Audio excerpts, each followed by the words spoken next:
This whole process has been amazing, seeing all the big name players and big time guys out here has been really humbling. I just can't really express it too much in words, but I'm just super happy to be here, super excited. Come from a school like UAB, and then before that, obviously in JUCO. I mean, what are you trying to showcase here for teams, fans, anything that maybe haven't seen you play as much college basketball as you have? Just, I feel like my game is still developing now, but I'm getting caught up to date. I'm a willing passer, a good rebounder. I just want to show guys that I'm pretty much a jack of all trades. I'm gonna try my best to express all my skills and show them I'm a good teammate. It's been a long path for you, 5 years, and starting off in JUCO. I mean, you've reflected at all on the journey and kind of where you started to where you are now? Yeah, man, it's a blessing, to be honest with you. All glory to God, and thank you to my mom as well for helping me out and digging me out of the hole that I was in. Super grateful, to be in this position, and I'm looking forward to doing more. Yaxel, where you at with your stay or go decision? I know you got a lot on your plate. Yeah, I know I just said 60-40 with Michigan, man, but this whole process is really opening my eyes.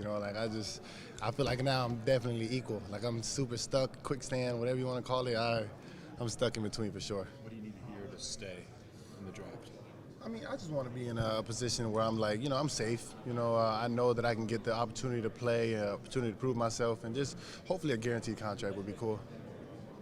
Can you speak to the NIL situation at Michigan and how they're, looking to be competitive with what you could get here in the NBA?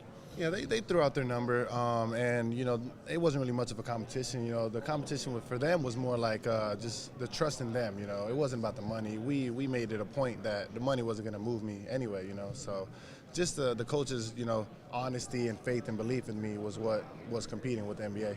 How did you develop that in probably a somewhat short time with Dusty and the staff?